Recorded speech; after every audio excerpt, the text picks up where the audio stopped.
Buenas, se va juntando la gente. Hola a todos, ¿cómo están? Buenas tardes, Hola Patricio, buenas tardes. lo vamos a agregar a Hugo. Hola Hugo, ahí te estoy viendo, ¿cómo estás? Perfecto. Yo también, ¿Me ves bien? ¿Me con un escuchas poquito, bien? con un poquito de delay, un poquito pixelado, pero razonable. Bueno, esperemos que se vaya acomodando. Vamos a No esperar hay un ningún problema. cachitín que se vaya acercando a la gente. Eh, Perfecto. Vamos a hacer una breve introducción antes de empezar con las preguntas. Con Hugo, Listo. es un enorme placer que haya aceptado esta invitación. La verdad que bueno, un placer compartir este espacio con Hugo. Comenzamos el módulo 5 que titulamos Economía, Constitución y Derecho. Hugo lo va a abrir el día de hoy. El día 16 del 7 va a estar el doctor Roberto Gargarella, que va a hablar de Constitución y Emergencia. Luego vamos a tener al doctor Ricardo Foglia, el 21 del 7, el 23 del 7 al doctor Julián de Diego, laboralistas ambos, el 28 del 7 a Elsa Rodríguez Romero, que va a hablar de seguridad social, y el 30 del 7 Marisa Eisenberg. Pero bueno, hoy un gustazo de mi parte poder hablar con vos, Hugo. Te voy a presentar, porque preparamos un currículum abreviado para este, yo sé que no te debe gustar mucho esto, pero bueno, corresponde que lo haga.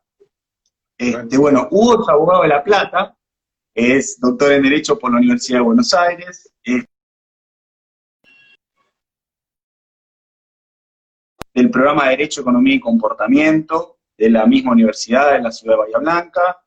Es docente de posgrado en la UBA, yo lo tuve a Hugo de docente en el año 2013 en la especialización de Derecho de Años.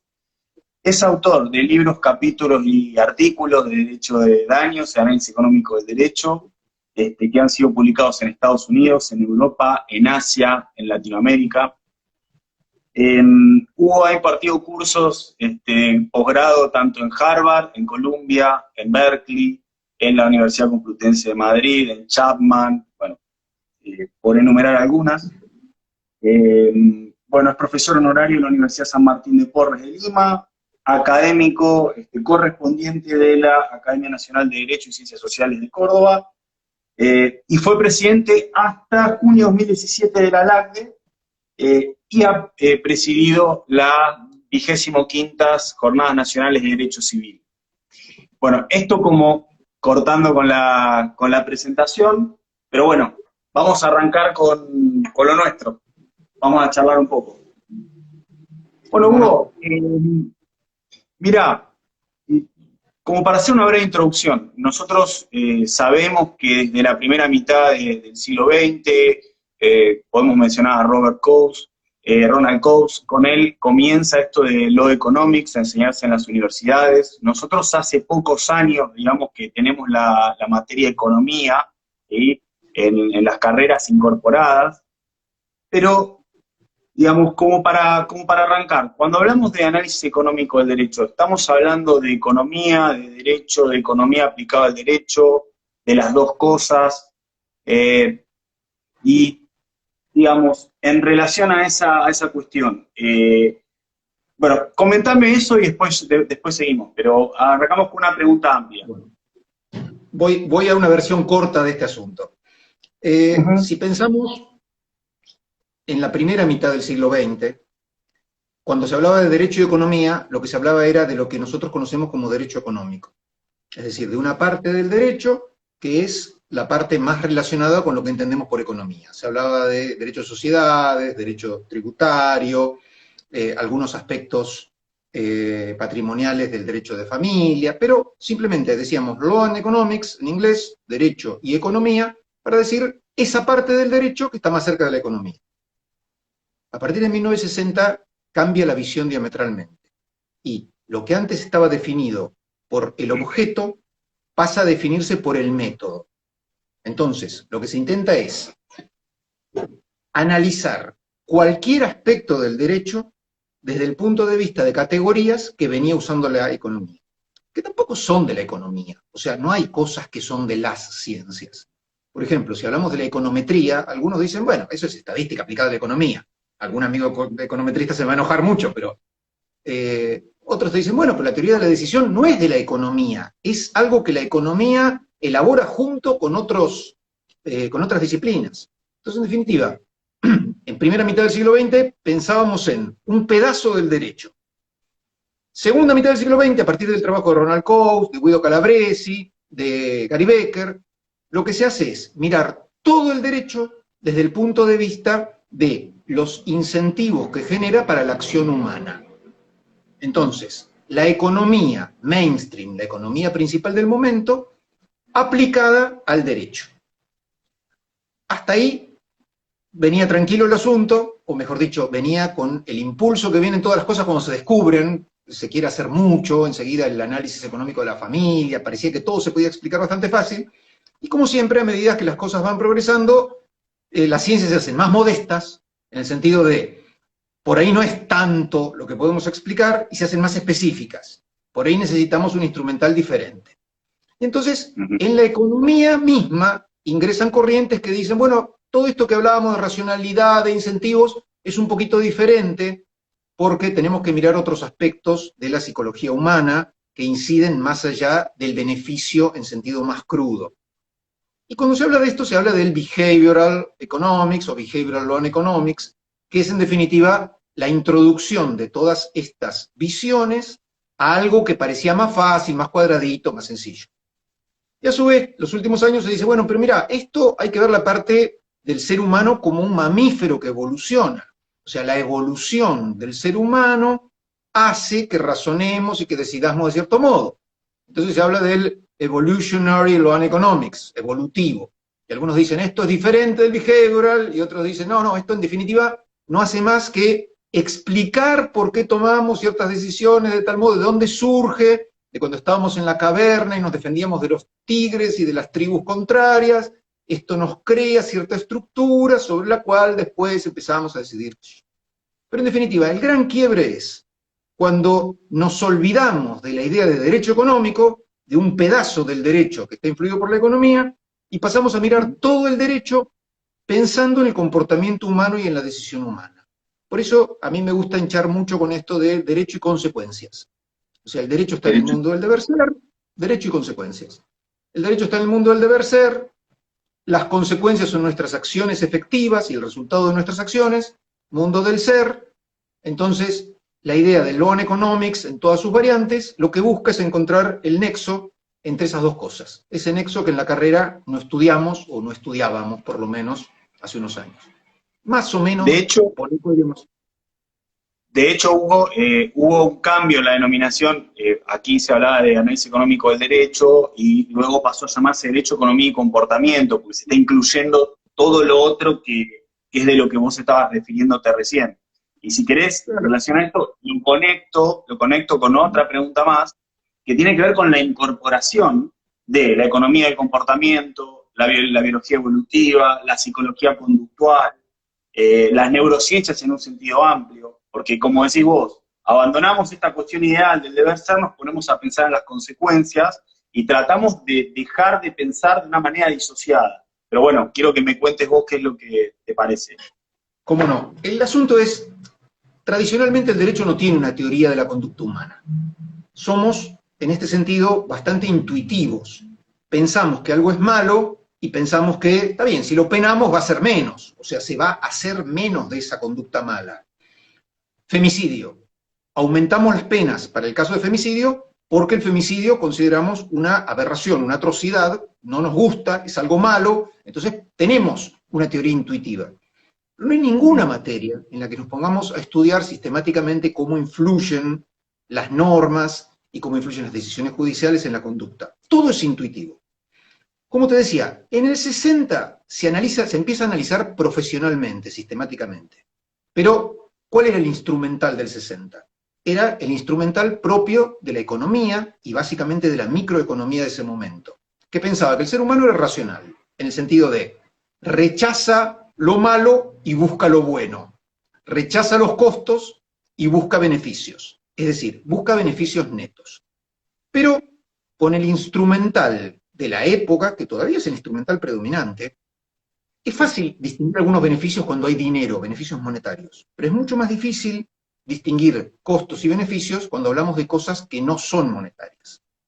Entonces, después de un tiempo de evolución, si tomamos el 60, ya en esa misma época se estaban haciendo estas investigaciones, interesaba mucho pensar qué pasa en esas situaciones donde la economía tradicional no explica nuestras decisiones. Por ejemplo, ¿por qué hacemos regalos?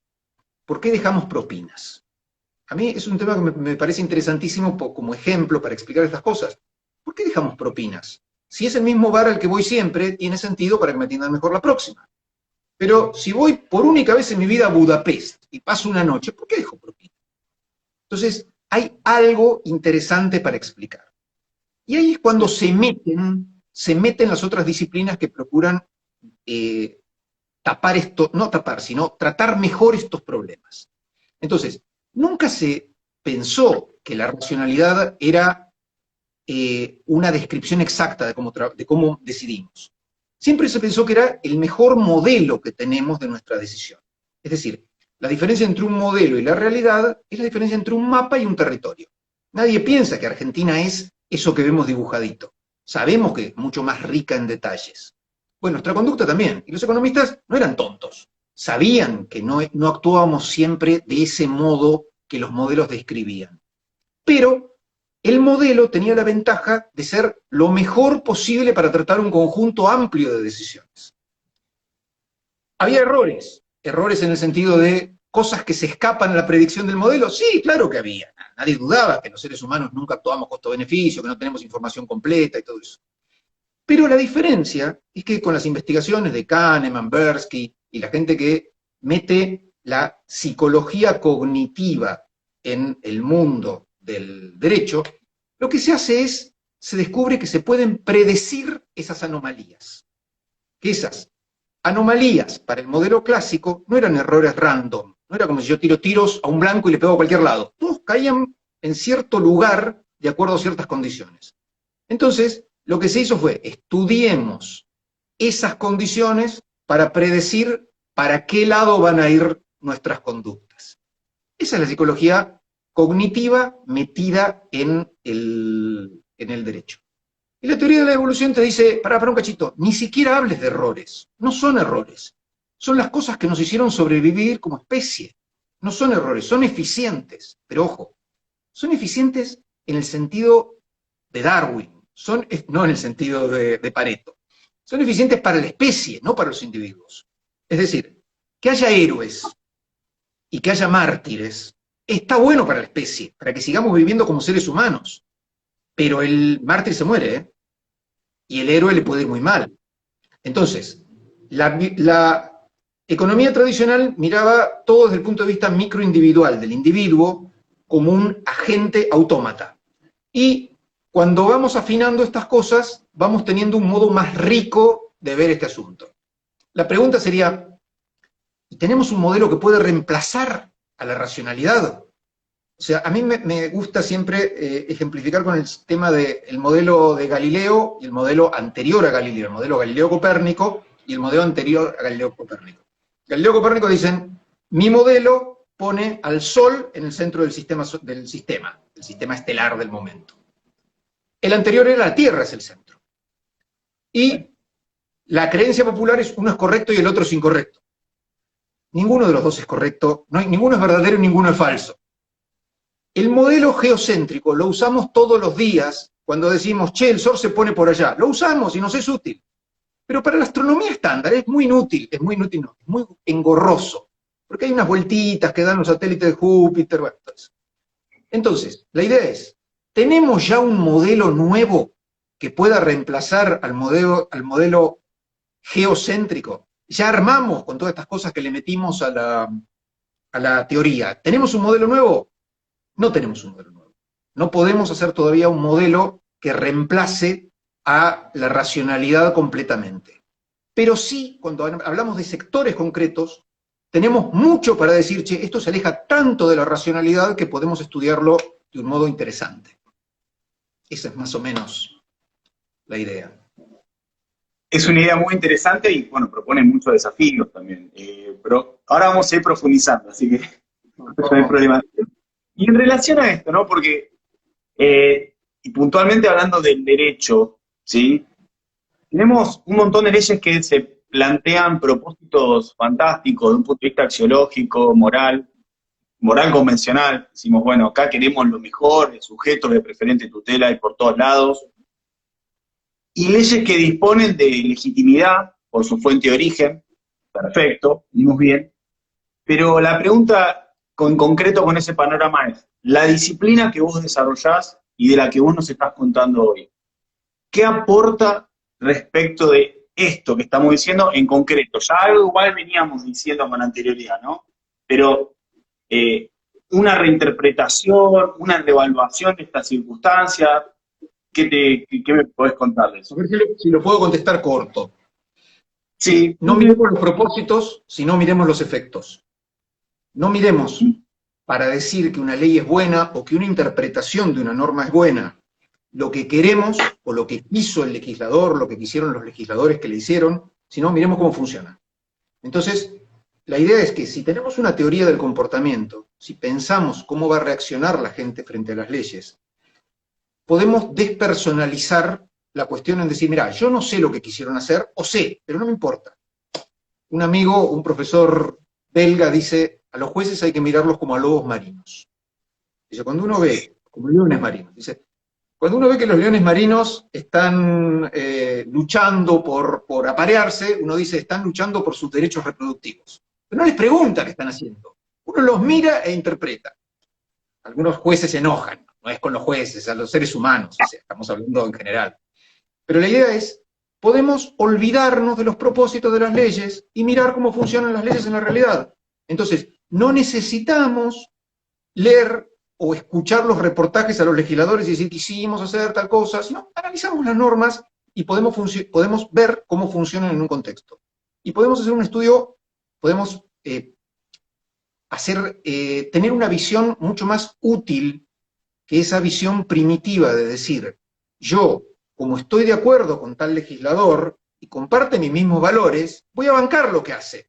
Porque él quiere hacer cosas buenas para los pobres, los discapacitados, las mujeres o lo que sea. Como yo lo banco, lo voy a bancar. No, la idea es, no me importa si es bueno o si es malo el autor de la norma. Miro la norma cómo funciona en la sociedad y el funcionamiento es lo que me va a llevar a decir, esta norma se adecua a los propósitos o no, contradice los propósitos para los cuales se dictó.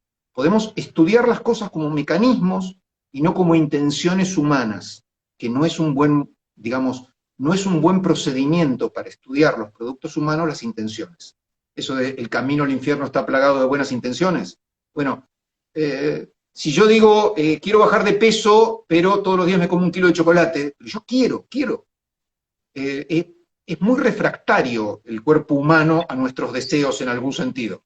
Y con la sociedad pasa lo mismo, lo que yo quiero y lo que yo hago no son dos cosas iguales.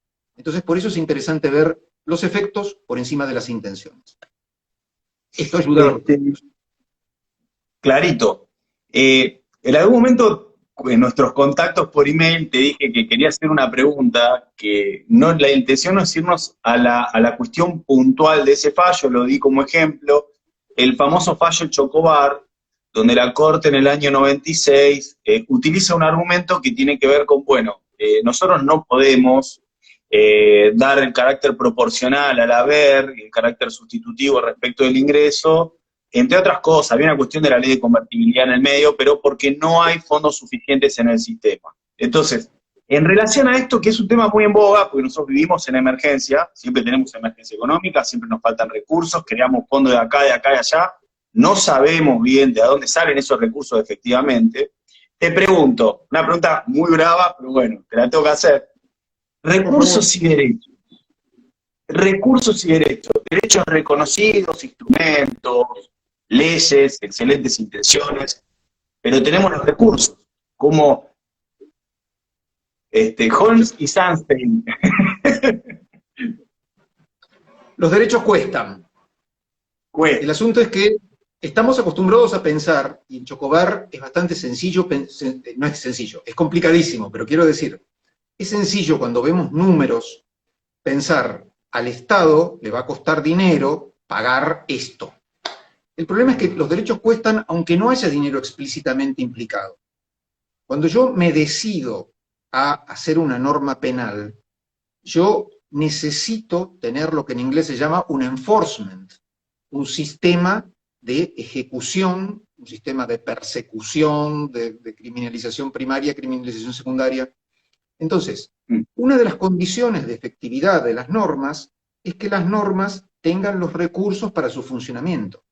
No quiero decir que toda norma necesite un policía y una pena para cumplirse. Hay otros mecanismos por los cuales se cumplen las normas. Pero lo que sí quiero decir es que no hay derecho gratis. O sea, hay algo más amplio, y en esto la economía sí es muy buena. Se dice, no hay almuerzos gratis. No, there's no such a thing as a free lunch. No hay tal cosa como un almuerzo gratis.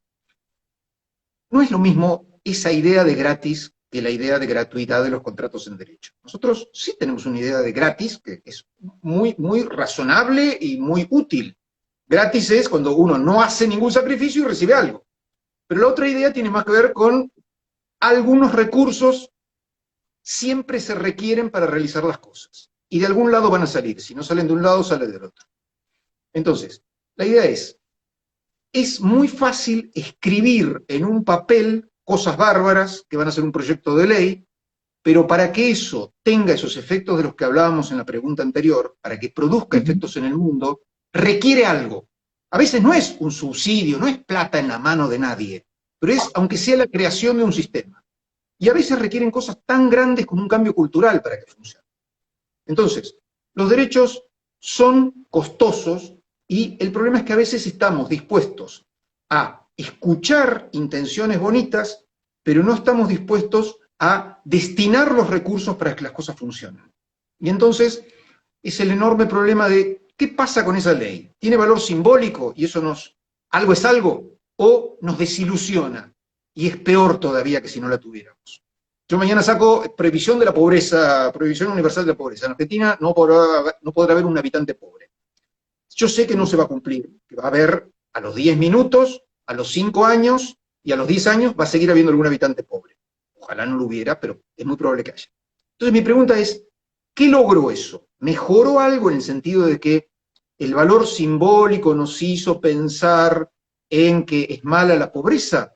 ¿O nos desilusionó en el sentido de, en definitiva, todo lo que hacen los políticos son mentiras? Bueno, hasta esto se puede estudiar con este tipo de aproximaciones. Esas cosas también las podemos estudiar.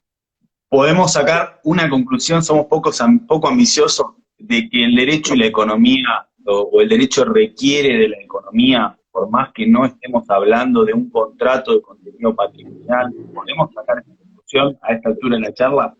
Yo creo que sin duda, y a mí me parece, nosotros, y digo nosotros por el grupo en el cual trabajo, yo no creo en eso de trabajar solo, y esto tiene que ver con este asunto. Somos muy fanáticos de lo interdisciplinario, en el sentido de que es muy raro, cuando hablamos de la conducta humana estamos parcelados, tenemos sociólogos, psicólogos, abogados, economistas, antropólogos, y todos hablan de lo mismo. En algún sentido, todos se están refiriendo a acciones humanas. Entonces, algunos tienen mejores técnicas para algún aspecto, nosotros tenemos, los abogados, mejores técnicas para otro. Entonces, es interesante que poder utilizar los mejores instrumentos para los objetivos adecuados. Por eso la interdisciplinaridad, pero en serio, es importante. Cuando hablo de interdisciplinaridad, no digo que todos tengamos que saber de todo, sino lo importante es lo que los informáticos dicen la interfaz, poder dialogar con el otro. Yo no le pido ni nadie le pediría a un abogado que sepa estadística avanzada, que sepa econometría superior, pero sí que entienda lo suficiente como para poder trabajar con un econometrista. Entonces, esa es la idea, poder tener lenguajes comunes, poder tener puntos de encuentro para poder utilizar los mejores instrumentos para cada cosa. Creer que el derecho es autosuficiente, en el sentido de que podemos diseñar una sociedad escribiendo normas, me parece que es bastante poco feliz a esta altura de los acontecimientos. Bueno, y qué buen comentario, qué buenos comentarios en relación a otra pregunta abierta, y que tiene que ver que, bueno, hay gente que sostiene que el análisis económico de derecho en realidad ya está respuesto, ya me la respondiste, que solamente sirve para los jueces o los decisores públicos, digamos. Cuando estábamos hablando de la sanción de leyes de los legisladores o de lo que tiene que ver con la gestión pública, también estábamos diciendo que no se puede prescindir de esta disciplina o de este enfoque. Pero bueno, Bueno, si querés te agregar cuento, algo más, si no pasamos, pero sí, digo, cómo no. Te quizás cuento, podríamos empezar diciendo que ojalá los jueces manejen con mayor solvencia esa disciplina y no lo demos por sentado. Quizás es una pregunta que da por sentado algo que no es así, pero bueno. sin duda, pero vamos a plantearlo desde el punto de vista de los abogados. Yo soy abogado, trabajo de abogado, hago abogacía, consultoría y trabajo, vivo de esto, digamos, no soy profesor full time. Y a mí me parece que uno, trabajando, utilizando los instrumentos del análisis económico del derecho, de derecho y economía y comportamiento, ve mejor los problemas. Y un ejemplo sencillo. Imaginémonos que tenemos que apelar o que ir a la corte, que es un recurso extraordinario, en un tema de daños. Sabemos cuál va a ser la tasa de interés, tenemos alguna idea de la probabilidad que tenemos de ganar el recurso y de la probabilidad que tenemos de perderlo, y cuánto vamos a ganar si lo ganamos. Hay una idea del abogado clásico que es, yo apelo todo, yo voy hasta el último recurso y todo eso. Y estas cosas se pueden intuir, que es hacerle perder tiempo al cliente y hacerle perder dinero, o más que intuir, se pueden analizar con un poquito más de seriedad. Se puede hacer alguna cuentita simplemente para esto, y el resultado de la cuentita es que el cliente no pierda plata, que la mejor decisión del cliente en algunos casos no sea apelar, sea llegar a un tipo de arreglo o otro tipo de arreglo, o conformarse con la sentencia que tiene. Entonces, a mí lo que me parece que es, como abogado, se ven mejor los problemas cuando se conoce esto. Y desde el punto de vista de la práctica, en cuanto a ganar en el juicio, si pensamos algunos de los casos más importantes de nuestro país, hay argumentos claves en las sentencias de análisis económico del derecho. Estoy hablando de casos importantísimos y también de casos menores. Pero si nos acordamos del asunto Clarín, ley de medios, si nos acordamos del caso Mosca y un montón de casos más en este sentido, los argumentos troncales, los centrales, son de análisis económico del derecho. No estoy hablando de argumentos menores. Los centrales son cuestiones de análisis económico del derecho. Esto es más o menos como la filosofía. Es como eso de, o filosofo bien o filosofo mal. Si no estudio nada de filosofía, igual filosofo. Y empiezo a pensar el ser humano, qué sé yo. Pero hay otros que ya lo pensaron y ya tienen los argumentos, y esto es lo mismo. O sea, si no estudio estas cosas, normalmente hago las mismas cuentas. Digo, bueno, no, ¿qué me va a convenir la corte? ¿Viste? Están rechazando mucho. Pero si tengo los instrumentos, lo puedo hacer profesionalmente, lo puedo hacer sistemáticamente. Entonces, por eso, para el abogado, en cuanto a abogado, quiero decir, no como decisor público, no como político, sino como trabajamos como plomero. Queremos ganar el juicio, dar los mejores argumentos. Bueno, nuestros mejores argumentos muchas veces requieren que sean de análisis económico del derecho. En todos los casos en que hablamos de culpa, de que tal medida es razonable, cuando hablamos de razonabilidad, estamos comparando, en la enorme mayoría de los casos, costos con beneficios. Y cuando digo costos con beneficios, no hablo de plata con plata, hablo de esfuerzos de una parte y esfuerzos de la otra, o esfuerzos para prevenir contra la potencialidad de prevención. Entonces, eso, como te decía, lo podemos hacer intuitivamente, que es como lo hacemos muchas veces, o lo podemos hacer profesionalmente. Cuando metemos análisis económico del derecho, lo hacemos profesionalmente. Esa es la diferencia. Es un upgrade respecto de la intuición. Estamos analizando las consecuencias de los actos que realizamos, y quizás, por ejemplo, en el tema de la práctica forense de los abogados, hay una cosa autómata quizás, ¿no? Que siempre vamos a juicio, que siempre vamos hasta el final, que tengo miedo que si yo le digo a mi cliente que no hay que apelar esto, que por la tasa o por lo que sea, no lo voy a hacer, porque a ver si después me hacen un juicio mala práctica. Digamos, hay como una cuestión, no sé si tengo miedo de usar la palabra cultural, porque es tan ambigua y tan usada para cualquier cosa, pero inclusive tenemos un problema con lo que litigamos, ¿no? Litigamos todo. y en algunas jurisdicciones más que en otras, pero es la regla. Y un tema de incentivos y desincentivos de hacerlo, ¿sí? Pero bueno, me parece que esto tiene mucho que ver con lo que hablábamos recién. Nos podemos poner como prioridades evitar los conflictos, podemos hablar de las consecuencias que tienen la litigiosidad, la falta de prevención, los costos que generan de todo tipo, pero en los hechos, lo que termina pasando es eso, es juicio, es carpeta, es tiempo. Lo que pasa es que muchas veces hay incentivos para que se hagan los juicios. Si tenemos una tasa de interés muy baja, hay incentivos para que la parte demandada no arregle. Si tuviéramos una tasa de interés altísima y tuviéramos plena solvencia, hay incentivos para que el demandante vaya a ganar esa tasa de interés y haga un juicio largo, que es como un plazo fijo. Entonces, el problema es que el diseño de las instituciones termina condicionando los resultados. Y cuando hablo de instituciones, hablo desde las normas más chiquititas a las organizaciones formadas por esas normas. ¿Y qué quiero decir con esto? Nosotros, a veces, cuando pensamos en alguno de nuestros males, los atribuimos efectivamente a la cultura y muchos son parte de la cultura. Pero pensemos, por ejemplo, el tema de los colectiveros, antes de que existieran las tarjetas magnéticas y todo este asunto. Los colectiveros, por tradición, tenían mal humor, manejaban mal y eran agresivos. Entonces, si hay uno que lo hace, puede ser una cuestión individual, un problema, la personalidad del tipo, es así. Pero si todos los colectiveros lo hacen, debe haber algo en el sistema que está condicionando a que eso no funcione bien. Entonces, efectivamente, el sistema de los colectiveros, que tienen que cumplir horarios, que tienen que levantar gente, tienen que hacer muchas tareas, condicionamos a que esa persona realice las tareas de un cierto modo. Y con la justicia pasa lo mismo. Yo te haría esta pregunta: si un abogado de la matrícula va a juicio o no va a juicio, por ejemplo, ¿cómo cobra? Quiero decir, ¿se cobra del mismo modo, con la misma facilidad? ¿Es igualmente justificable? ¿Tenemos igualmente título ejecutivo en un sentido y en otro? A veces, hasta los sistemas de honorarios y de costas determinan que la litigiosidad crezca, la litigiosidad decrezca. Entonces, hay cosas que son culturales, hay cosas que son tecnológicas, y hay cosas que son institucionales. Hay un poco y un poco, y lo que tiene de bueno estas visiones es que te permiten estudiar qué hay que cambiar en cada uno de esos aspectos. Está bueno.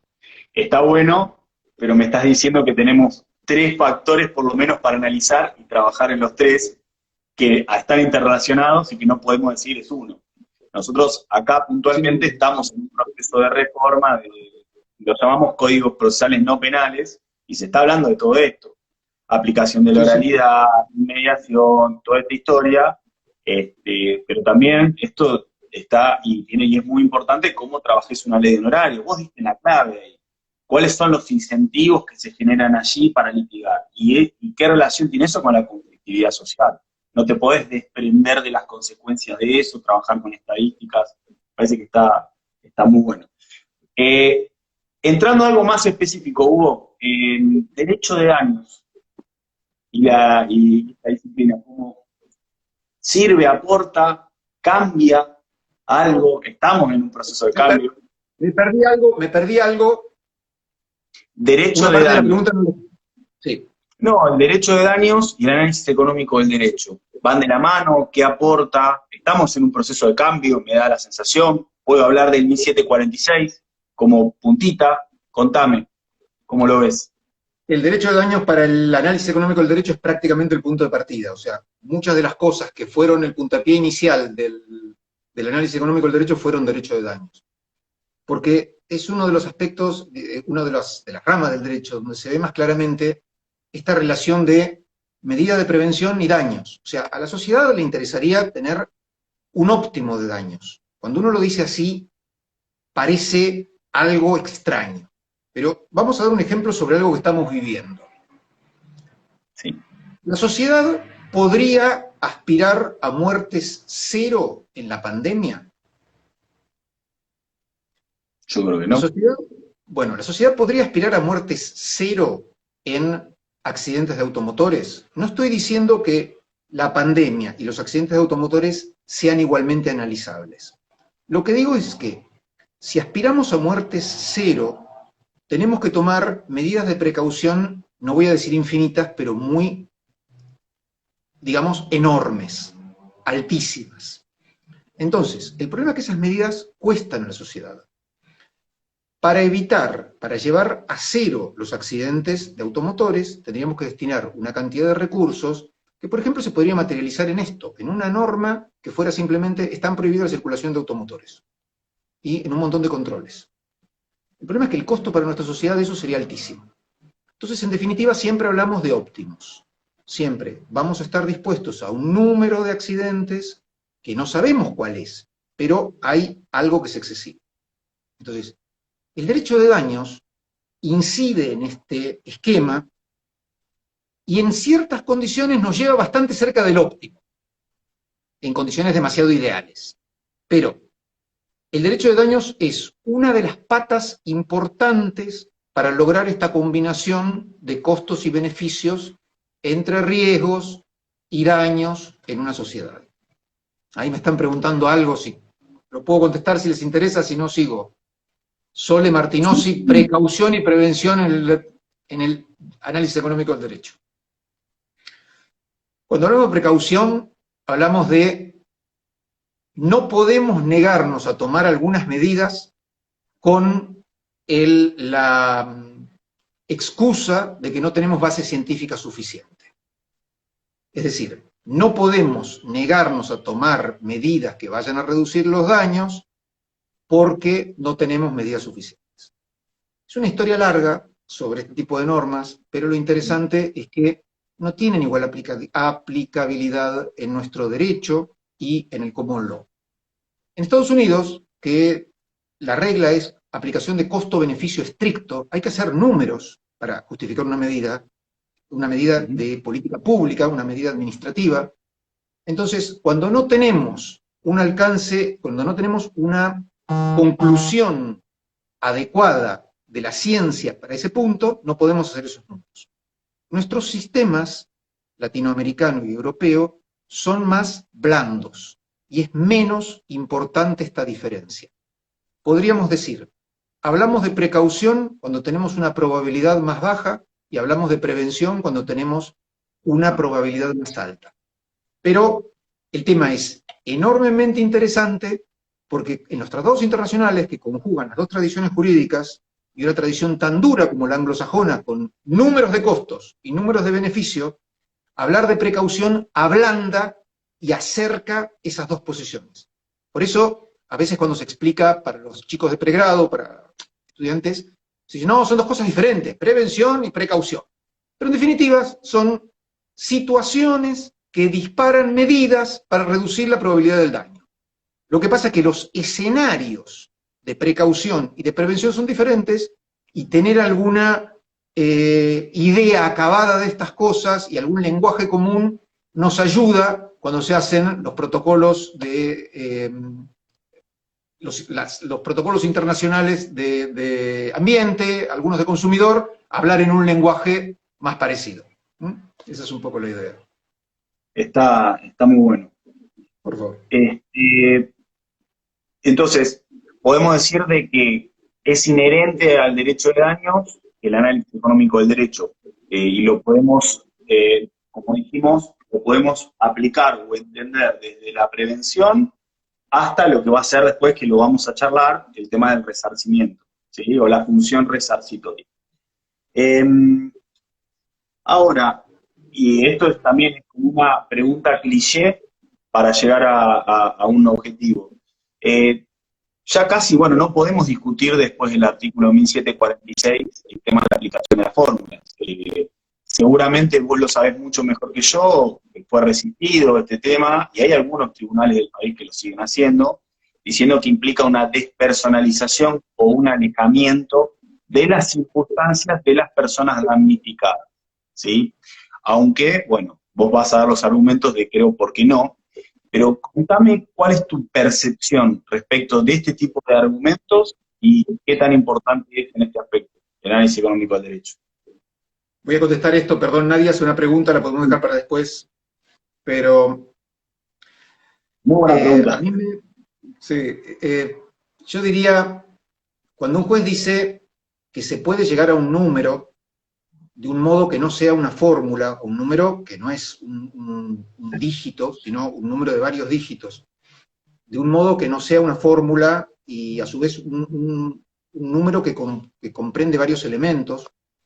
Yo digo, es más o menos como si uno fuera a un restaurante, si el juez ese va a un restaurante y le dicen, bueno, de acuerdo a la calidez de nuestra atención, lo nutritivo del alimento y el ambiente que le hemos proporcionado, esta cena le va a costar 3.500 pesos.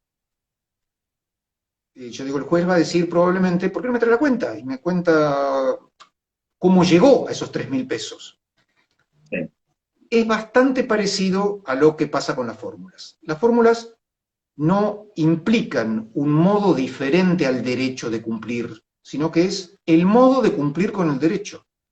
Lo que pasa es que en este estado del mundo, el mejor modo de expresión que tenemos de los razonamientos que involucran cantidades son las fórmulas, porque las fórmulas no son ambiguas, las fórmulas no necesitamos saber el idioma de la otra persona, sabemos unívocamente los signos.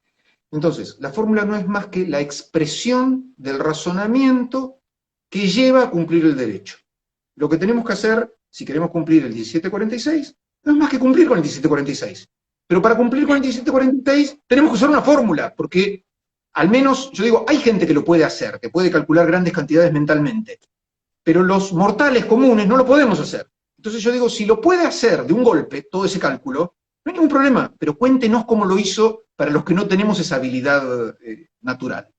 Entonces, las fórmulas no es otra cosa que un modo de expresar el razonamiento. Se podría expresar también con palabras. Se podría decir, esta cantidad es el valor presente de un conjunto de rentas que voy a calcular.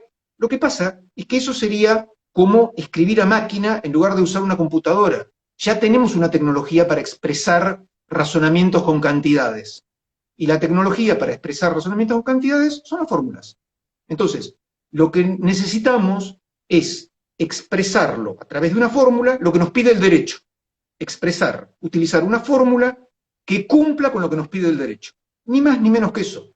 Lo otro es pensar que alguien puede hacer algo mejor que a lo que puede llegar con una fórmula, es pensar en algún tipo de facultad intuito persona, especialísima, que le va a decir la indemnización integral es tanto. La pregunta es, ¿por qué eso que decís es integral?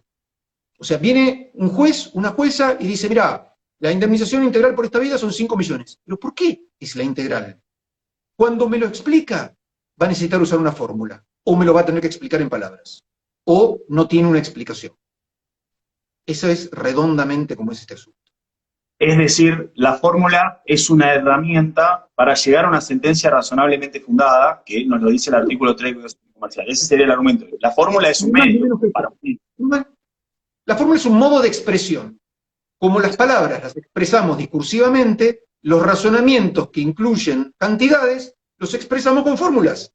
Insisto, no habría problema si hay algún juez o una jueza que quiere ser muy literario y explicarlo con palabras. Pero es más, esto lo hace, la Corte Interamericana de Derechos Humanos lo hace. Hace algo parecido, no tanto, pero un caso muy conocido, Niños de la Calle con Guatemala, la Corte Interamericana de Derechos Humanos explica con palabras lo que va a hacer y después pone un anexo. Dice, voy a utilizar este monto, que es un salario mínimo no agropecuario, voy a tomar estima probable, después de esto voy a sacar una cantidad que podría ser la que destinaría a sí mismo, y voy a sacar el valor presente de eso.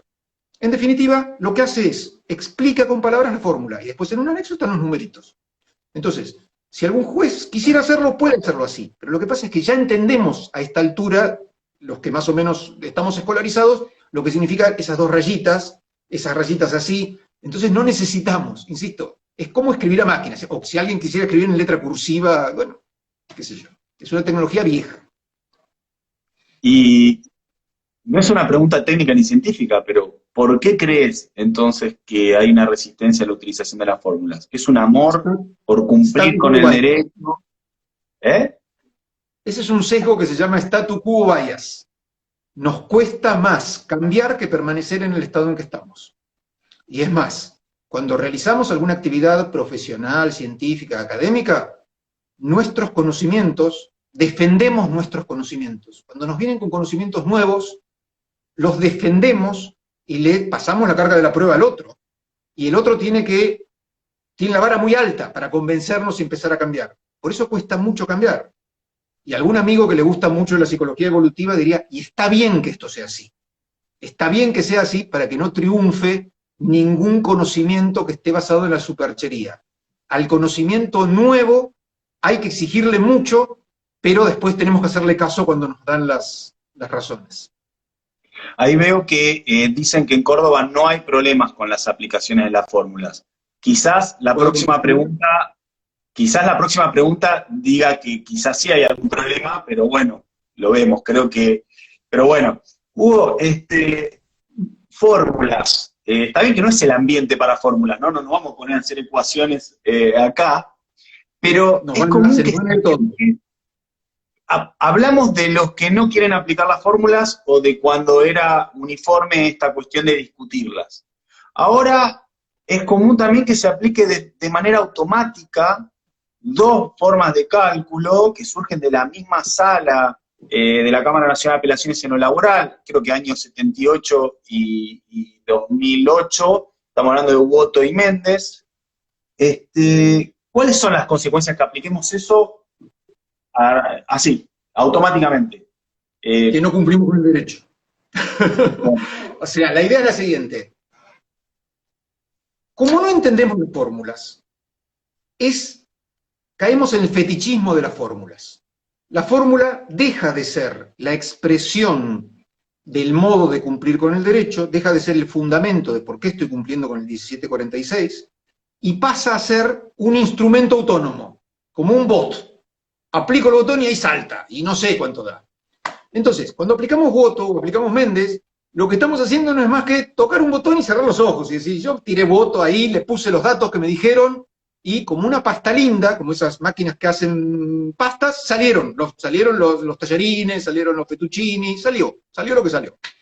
Bueno, eso es, digamos, por el mismo motivo que no usamos fórmulas, después usamos una fórmula de modo automático y sin pensar en utilizarla como un instrumento para cumplir con el derecho. El problema más grande, y acá le voy a contestar a Soledad Martinosi, cuando dice que no hay problemas en Córdoba. En Córdoba hay problemas. Porque la cuestión es, la fórmula Marshall, que es Woto, para los que no se dediquen demasiado a derecho de daños, es una misma fórmula que tiene dos nombres por los casos. En Córdoba se la usó con el nombre, en el caso Marshall, y en la Cámara Nacional del Trabajo, Sala 3, usó en Woto. Esa fórmula, el problema que tiene es que cristaliza los ingresos de la persona al momento del daño, y además toma como único valor de la capacidad los ingresos de una persona. Las dos cosas son equivocadas, y utiliza una tasa de descuento fija, que no tiene por qué ser la correspondiente, y utiliza una edad de retiro o de agotamiento de la capacidad, que es la edad de jubilación, que no tiene por qué ser así. Entonces, la idea es, si uso Woto o si uso Marshall de un modo automático, muchas veces no voy a cumplir el 1746. Porque no va a ser integral la indemnización que le dé a un chico que está ganando 10.000 pesos a los 20 años, valuando su capacidad como que siempre va a valer 10.000 pesos hasta el momento en que se agote. Ni es real que se agote a los 65, ni es real que no evolucione, ni es real que esos 10.000 pesos sean lo único de su capacidad.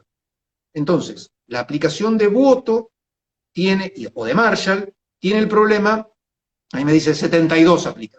Esa es una forma de hacer un poco, de flexibilizar aquella dureza. Pero el tema es que podemos aplicarla podemos utilizar fórmulas para expresar lo que queremos expresar y no estar atados a esas restricciones que serían seguir de modo fetichista lo que hizo un tribunal en un cierto caso. Sí.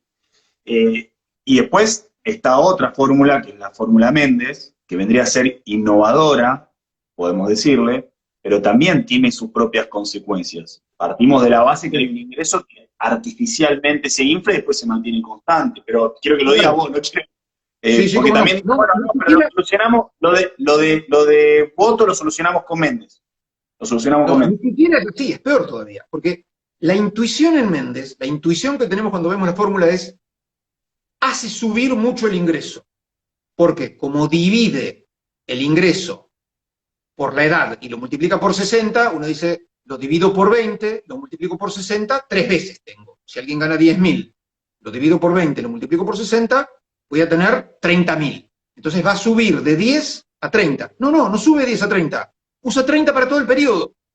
Porque como voto pone un parche en Méndez, a ese chico que ganaba 10, le empieza a calcular que ganaba 30. Pero es razonable, quizás, es razonable que llegue a ganar 30, pero no que empiece ganando 30. O sea, en lugar de hacer una curva, la misma recta la sube hasta el pico máximo. Parte de Por una eso, ficción, claro, parte de además, una... o sea, además de una ficción, vamos a suponer que todos los términos de la ficción se apliquen exactamente al caso.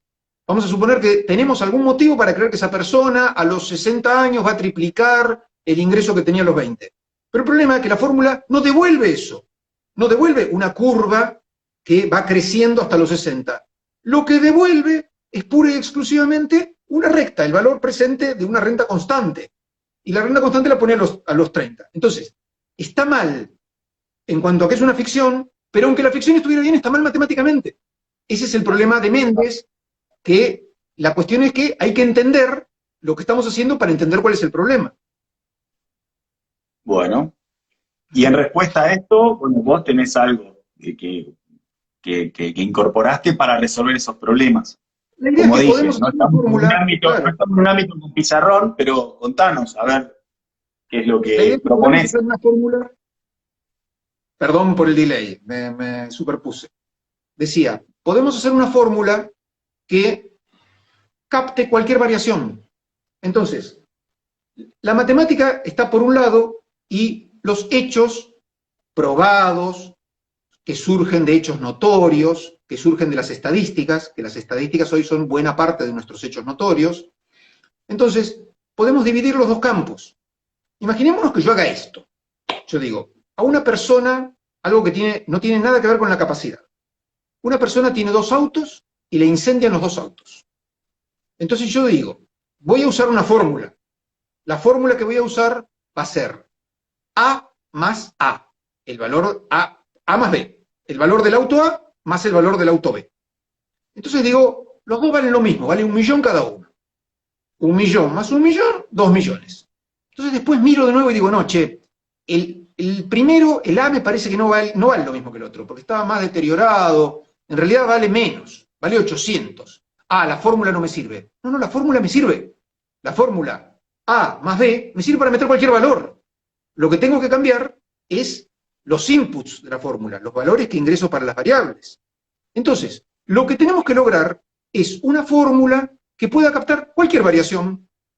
Y entonces el trabajo del juez, con la asistencia y contradicción de las partes, es precisamente eso, llenar las variables. La fórmula calcula el valor presente, es decir, descuenta, porque le adelantamos sumas futuras, el valor presente de cualquier variación.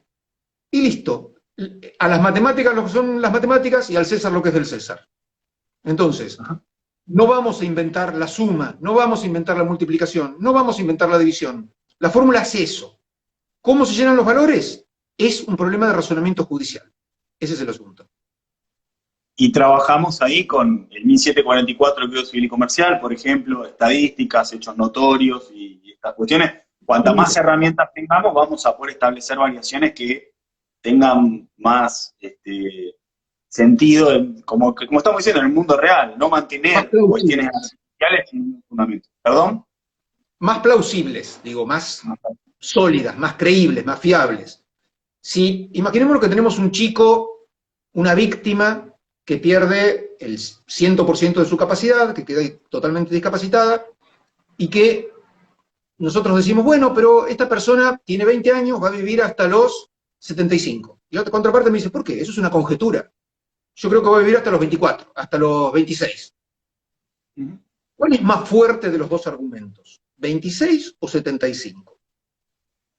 La parte puede decir, mira, yo te voy a presentar dos testigos que conocen personas que se murieron a los 26. Y la otra parte dice, yo te voy a traer estadísticas públicas donde digan que la expectativa de vida en Argentina para una persona de esa edad en tal año son 75 años. Evidentemente, es más sólido el argumento de las estadísticas públicas. Y es más, ni siquiera algunas estadísticas son necesarias probar, porque las tenemos acceso público. Una estadística sencilla a la que tenemos acceso público es como la ley de gravedad.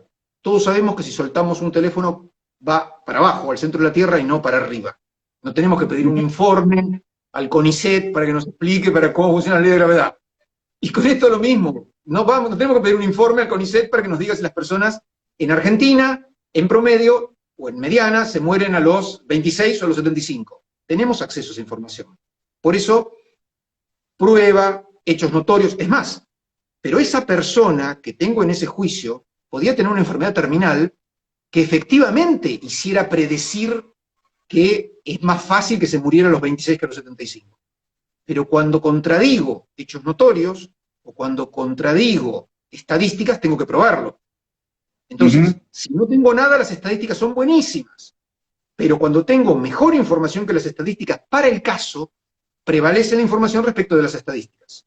Suelto el teléfono y se cae desde el centro de la Tierra y no tengo que probarlo. Pero si no era un teléfono y era un globo de gas, yo puedo probar que eso que tengo en la mano era un globo de gas y es más probable que vaya hacia arriba que hacia abajo. Entonces, hay un orden de gradación de la prueba y del poder de convicción de las pruebas que va siendo centrípeto, va metiéndose hacia el caso particular. Cuanto más información tenemos sobre el caso particular, más rechazamos la estadística general. Pero si no tenemos nada, tenemos los hechos notorios generales. Clarito. Nos quedan 3 minutos antes que se cierre el tiempo que nos da este espacio. Para mí fue muy, muy enriquecedor y espero que también para la gente. Recomiendo que vayan a la página del programa Derecho, Economía y Comportamiento de la Universidad Nacional del Sur. Ahí está la fórmula, está la explicación, vos has creado tutoriales. También hay un libro de Saig que creo que has dirigido y que yo he leído, que es nuevo, del 2019 creo que es, y está a disposición de todos, público, 2018, bueno. No sé si 18 o 19 cuando salió a fin de año, no recuerdo. Muy bueno, recomiendo. Quedan 2 minutos. No sé si querés decir algo más, tengo miedo de hacer una pregunta y que se corte, y no quiero que quede prolijo el final. Prefiero que vos cierres con algo que quieras comentarnos y cerrarlo correctamente. No, yo no tengo nada más que decir, simplemente que a mí me parece que estas cosas importan. Que los abogados hacemos juicios, hoy decía, todos como plomeros, pero también somos decisores públicos. Entonces, que cuando pensamos en políticas públicas, a veces decimos, tenemos un gran derecho, un muy buen derecho, pero tenemos una mala sociedad. Y el derecho hace una parte muy importante de la sociedad. Por eso, no se trata de copiar cosas que funcionaron en otros lados, sino intentar hacer cosas que funcionen teniendo en cuenta esto de la cultura y las restricciones nuestras. Nada más que eso. Excelente, Hugo. Te agradezco mucho, personalmente, yo y los miembros de Recuperar, tanto Nadia, Noelia y Matías, por este espacio, y esperemos que pueda seguir difundiendo y que estas herramientas se adopten con normalidad para mejorar la disciplina y el derecho en general. Bueno, vamos a cerrar. El 16 del 7 a las 17 horas vamos a estar con Roberto Gargarella. Pero bueno, quería cerrar agradeciéndote, Hugo. Un abrazo. Muchas gracias. Y yo estoy agradecido. Gracias. Hasta luego.